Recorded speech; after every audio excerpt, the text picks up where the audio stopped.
En un mundo donde la inocencia se hace añicos y la oscuridad acecha en lugares inesperados, hay historias que nos estremecen hasta lo más profundo.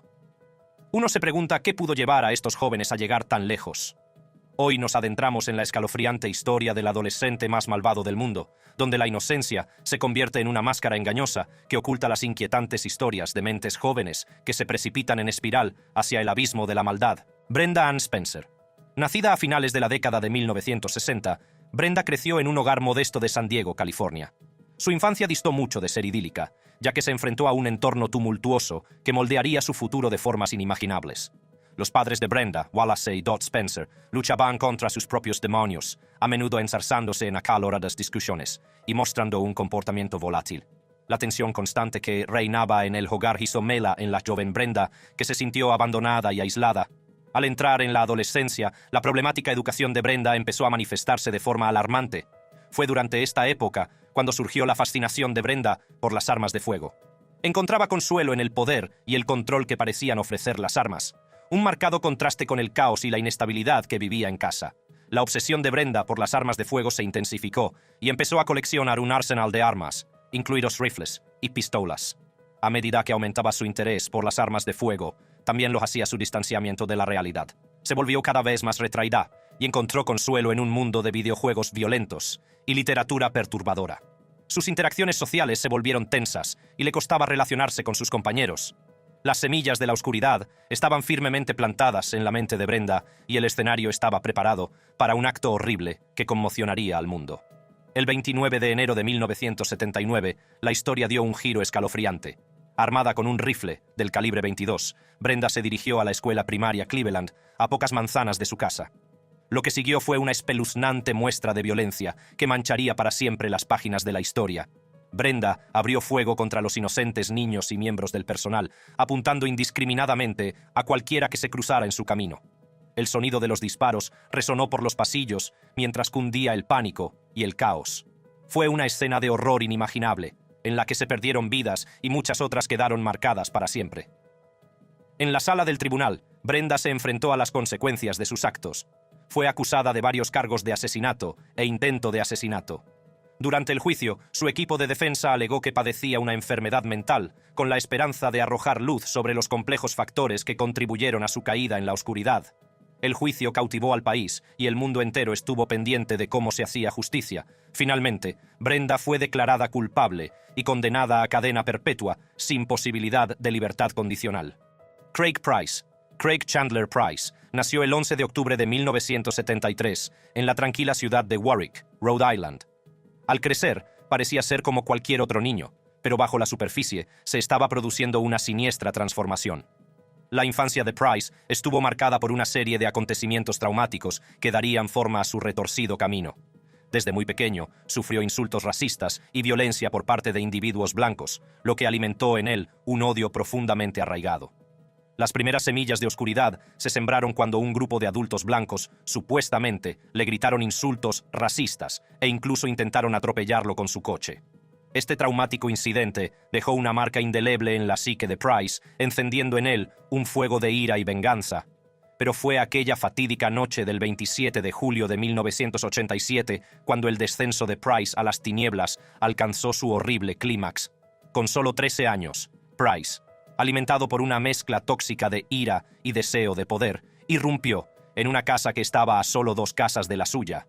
Con el corazón lleno de oscuridad, cogió un cuchillo de la cocina, un arma que se convertiría en un instrumento de terror. En el interior de la vivienda, Rebecca Spencer, de 27 años, yacía desprevenida, ajena al inminente horror que le aguardaba. En un escalofriante acto de brutalidad, Price desató su ira contra ella y la apuñaló 58 veces. Cuando las autoridades descubrieron la espantosa escena, se encontraron con un Price tranquilo y sereno, que confesó su atroz crimen sin una pizca de remordimiento.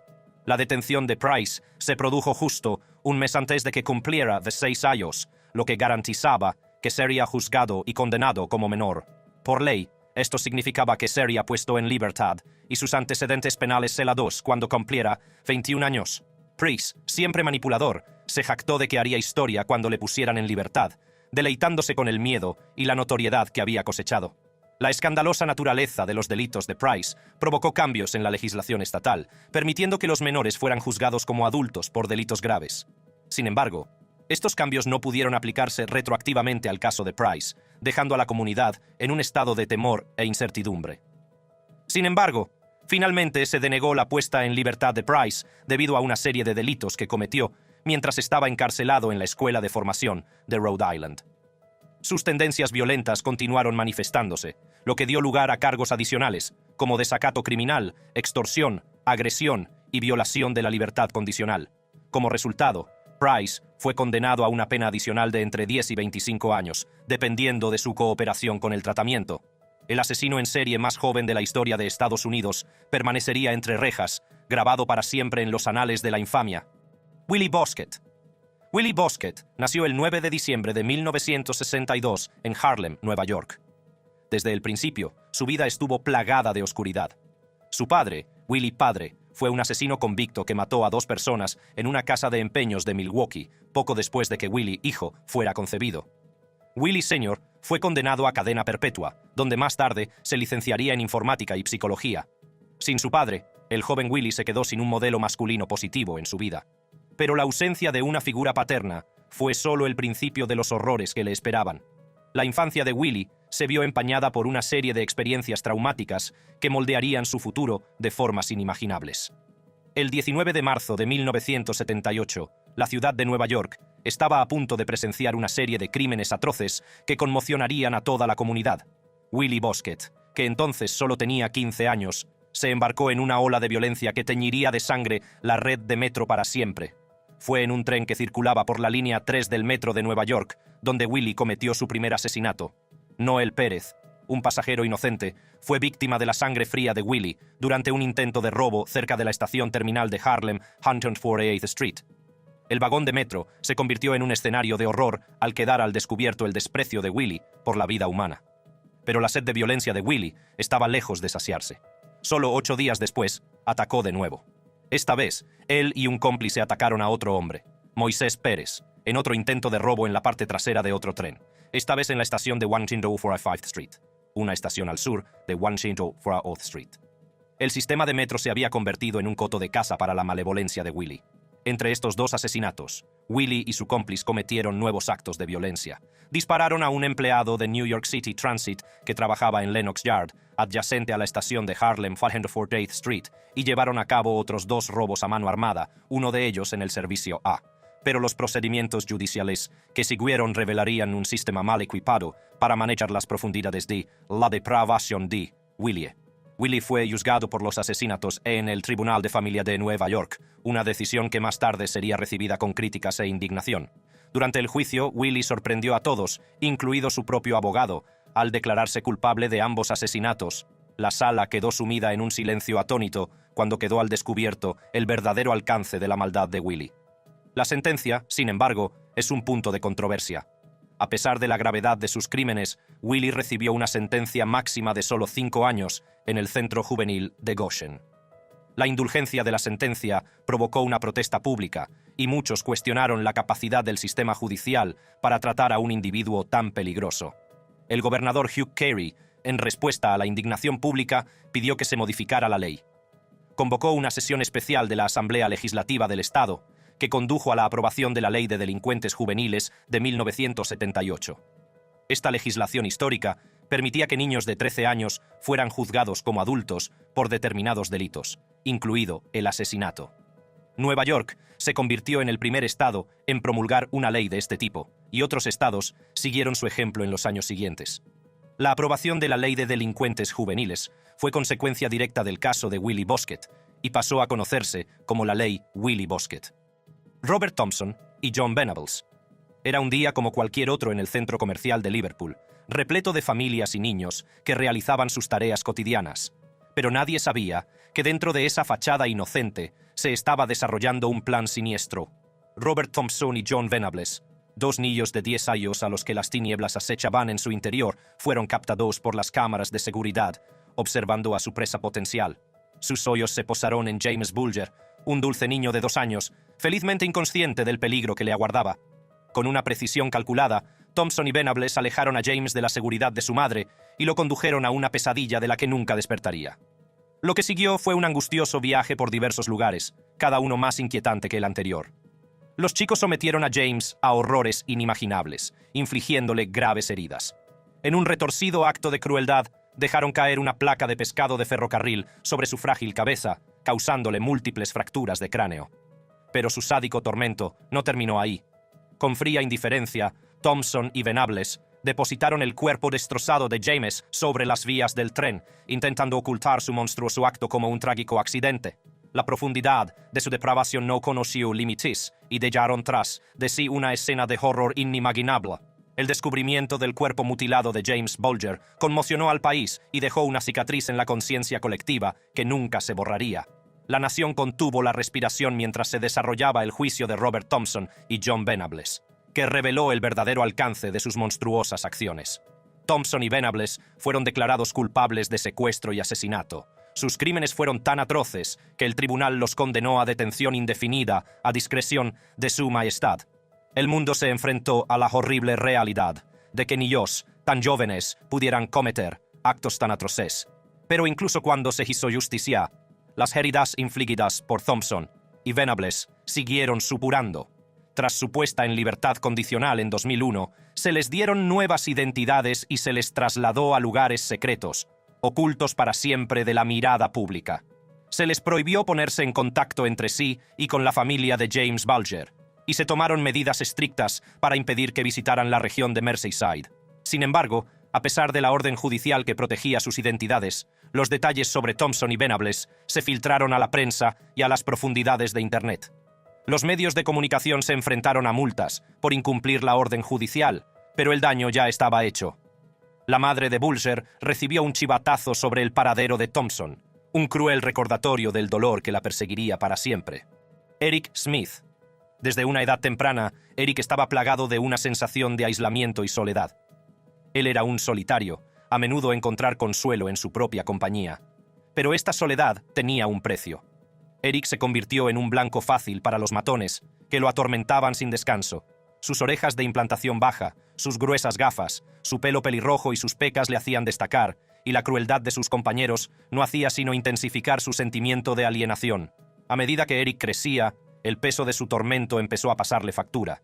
Las constantes burlas y ridiculizaciones minaron su autoestima y le dejaron cicatrices emocionales. Pero no fueron solo los factores externos los que contribuyeron a que Eric cayera en la oscuridad. Los especialistas examinaron su función cerebral y sus niveles hormonales en busca de respuestas que explicaran su comportamiento violento. Sin embargo, sus esfuerzos no dieron una explicación definitiva. Eric parecía una bomba de relojería, una mezcla volátil de naturaleza y educación que acabaría explotando con consecuencias devastadoras. El 2 de agosto de 1993, el camino de destrucción de Eric se cruzaría con la inocente vida de Derek Joseph Robier, de 4 años. Mientras Eric iba en bicicleta al campamento de verano, vio a Derek caminando solo hacia el mismo campamento. En ese momento, un deseo siniestro se apoderó de Eric y vio la oportunidad de desatar la oscuridad que había estado supurando en su interior. Con precisión calculada, Eric atrajo a Derek a una zona boscosa cercana.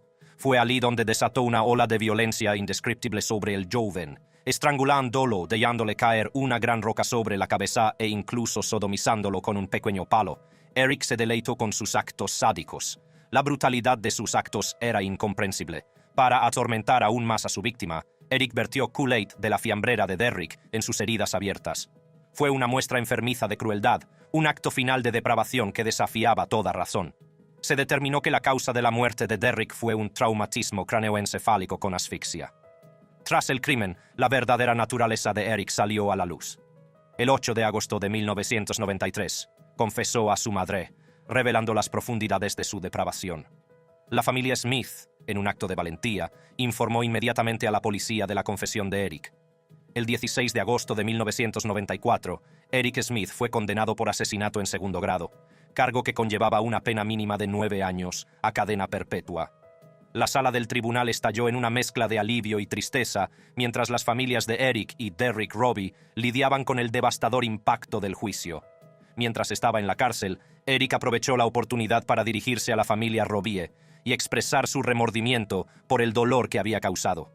En una aparición pública en televisión, leyó una carta de disculpa en la que reconocía la terrible pérdida que les había infligido. Habló de los hitos que Derrick nunca viviría, los cumpleaños, las vacaciones y los momentos que le habían robado. Las palabras de Eric estaban llenas de auténtico remordimiento, un atisbo de humanidad en medio de la oscuridad. Pero incluso cuando expresaba su remordimiento, Eric no podía escapar a la realidad de su destino. Alyssa Bustamante. Alyssa Bustamante, nacida el 28 de enero de 1994, se convertiría en una de las adolescentes más malvadas del mundo en 2024. Pero, ¿qué llevó a esta joven por un camino tan retorcido? La educación de Alyssa Bustamante distó mucho de ser idílica. Sus abuelos, Gary y Karen Brooke, se hicieron con su custodia legal y la de sus 3 hermanos pequeños en 2002. Esta decisión se debió a los problemas de adicción de su madre, Michelle, y al encarcelamiento de su padre, César. Al crecer en un hogar lleno de inestabilidad y agitación, la frágil mente de Alyssa empezó a desmoronarse. Amigos y familiares empezaron a notar cambios en Alyssa hacia 2007. Ese año fue hospitalizada tras un intento de suicidio, un grito de ayuda que quedó sin respuesta. Fue entonces cuando la oscuridad empezó a apoderarse de ella, consumiendo sus pensamientos y distorsionando su percepción de la realidad. El atribulado estado mental de Alyssa era evidente incluso en su presencia en Internet. En su perfil de YouTube, una de sus aficiones era la escisión, una escalofriante revelación de su confusión interior. Pero fue una fotografía en particular la que conmocionó a la comunidad. Alyssa publicó una imagen de sí misma en las redes sociales, llevándose 2 dedos a la cabeza, simulando pegarse un tiro. El diario de Alyssa revelaría más tarde el verdadero alcance de sus retorcidos deseos. En una escalofriante entrada escrita, el día del asesinato confesó: "Acabo de matar a alguien, Joder. Lo estrangulé, lo degolé y lo apuñalé y ahora está muerto. No sé cómo sentirme ahora. Fue increíble. Tan pronto como superas la sensación de "oh my God, no puedo hacer esto", es bastante agradable. Estoy un poco nervioso y tembloroso, sin embargo, en este momento. Bueno, ahora tengo que ir a la iglesia. LOL". Estas palabras pintaban un cuadro horrible de una joven que encontraba placer en el acto de quitar una vida. Sorprendentemente, después de cometer un acto tan atroz, Alyssa asistió a un baile de la iglesia. Participaba activamente en su iglesia local de Jesucristo de los Santos de los Últimos Días, un marcado contraste con la oscuridad que la consumía. Mientras ella bailaba y socializaba, la policía buscaba incansablemente a la desaparecida Elizabeth Olten, ignorante del mal que acechaba en su comunidad. El reino del terror de Alyssa llegó a su fin el 17 de noviembre de 2009, cuando fue detenida por las autoridades. En un principio, se declaró inocente de los cargos de asesinato en primer grado y acción criminal armada. Sin embargo, las pruebas en su contra eran abrumadoras, por lo que no le quedó más remedio que afrontar las consecuencias de sus monstruosas acciones. En enero de 2012, Alyssa Bustamante volvió a comparecer ante el tribunal, esta vez para aceptar un acuerdo de culpabilidad. Admitió su culpabilidad y se declaró culpable de los cargos menores de asesinato en segundo grado y acción criminal armada. El tribunal dictó una sentencia que garantizaba que pagaría por sus crímenes. Alyssa Bustamante fue condenada a cadena perpetua con posibilidad de libertad condicional en 2024 por el asesinato de Elizabeth Olten. Sin embargo, debido a su condena adicional por acción criminal armada, aunque se le conceda la libertad condicional, se enfrentará a una condena consecutiva de 30 años de prisión. Lo más pronto que podría salir en libertad sería en 2054, cuando tendría 60 años. Joshua Phillips. Nacido el 17 de marzo de 1984 en Allentown, Pensilvania, Joshua Earl Patrick Phillips tuvo una infancia tumultuosa marcada por la violencia y el miedo. El padre de Joshua, Steve, era un drogadicto y alcohólico que maltrataba física y emocionalmente a Joshua y a su madre, Melissa. Tanto Joshua como Melissa vivían con miedo constante al temperamento explosivo de Steve y a sus estrictas normas. El desprecio de Steve por las chicas jóvenes, en particular, era un aspecto desconcertante e inquietante de su carácter que Melissa nunca pudo comprender. En un intento de escapar de ese ambiente volátil, Steve decidió desarraigar a la familia y trasladarse a Jacksonville, Florida. Este traslado separó a Joshua de sus hermanastros, Daniel y Benji, y marcó un nuevo capítulo en sus vidas. Nadie sabía que este traslado prepararía el terreno para una horrible tragedia. En noviembre de 1998, Joshua tenía 14 años y vivía con su familia en Jacksonville. A pesar de los problemas en casa, Joshua parecía un adolescente tranquilo y simpático, muy querido por sus vecinos. Maddie Clifton, una niña de 8 años que vivía enfrente de la familia Phillips, era una de las amigas de Joshua. La madre de Maddie no tenía motivos para temer a Joshua y lo consideraba un compañero de confianza para su hija. Aquel fatídico día, el 3 de noviembre de 1998, Joshua se encontró solo en casa. Maddie, ajena al inminente horror, se acercó a la casa de Joshua y le pidió que saliera a jugar al béisbol. Aunque Joshua era consciente de que no podía invitar a sus amigos a casa mientras sus padres estuvieran ausentes, aceptó unirse a Maddie para jugar. Mientras jugaban al béisbol, en una fracción de segundo se desencadenó la tragedia. Joshua golpeó accidentalmente la pelota en el ojo de Maddie, haciéndola sangrar, llorar y gritar de dolor. Abrumado por el miedo a la reacción de su padre y desesperado por acallar los gritos de Maddie, Joshua tomó una decisión que alteraría para siempre el curso de sus vidas. En un momento de pánico, Joshua arrastró a Maddie hasta su casa, alegando que su ropa se había desprendido durante el proceso. El ambiente se volvió cada vez más siniestro cuando Joshua golpeó a Maddie con un bate de béisbol, intentando sofocar sus gritos. Luego la escondió debajo de la base de su cama, con la esperanza de evitar ser descubierto. Pasaron los días y la comunidad se unió para buscar a Maddie, sin saber que el agresor estaba entre ellos. Joshua también participó en la búsqueda, con la culpa y la negación supurando bajo la superficie. Vivía en un mundo de fantasía, tratando desesperadamente de ignorar la realidad de su atroz acto. Sin embargo, el 10 de noviembre, Melissa Phillips hizo un descubrimiento desgarrador que destrozaría sus vidas para siempre. Mientras estaba en la habitación de Joshua, observó una mancha húmeda en el suelo, lo que la impulsó a registrar la habitación más a fondo. Para su horror, encontró el cuerpo sin vida de Maddie escondido debajo de la cama. Abrumada por el dolor y la conmoción, Melissa salió inmediatamente de la casa para denunciar el incidente a la policía. Más tarde, ese mismo día, Joshua fue detenido en su colegio y confesó el asesinato a las pocas horas. Los fiscales rebatieron ciertos aspectos de la historia de Joshua, sugiriendo que el asesinato podría haber tenido una motivación sexual. Sin embargo, la autopsia no reveló pruebas de agresión sexual. La ausencia de sangre en el patio trasero y en la pelota de béisbol utilizada en el partido planteó dudas sobre la versión de los hechos de Joshua.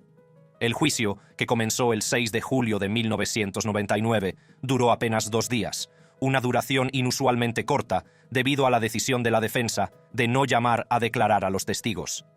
Los miembros del jurado deliberaron durante poco más de 2 horas antes de emitir un veredicto de culpabilidad por el cargo de asesinato en primer grado. Debido a su edad, Joshua no podía optar a la pena de muerte y fue condenado a cadena perpetua sin posibilidad de libertad condicional. Brian y David Freeman. En el tranquilo municipio de Salisbury, Pensilvania, la familia Freeman parecía ser como cualquier otra. Denise y Brenda Freeman eran padres trabajadores que llevaban una vida sencilla y religiosa. Denise trabajaba como conserje en un instituto local, mientras Brenda cuidaba de sus 3 hijos. Pero tras la fachada de normalidad, se fraguaba un oscuro secreto. Brian, el mayor con 17 años, seguido de David, de 16, y Eric, su inocente hermano de 11 años.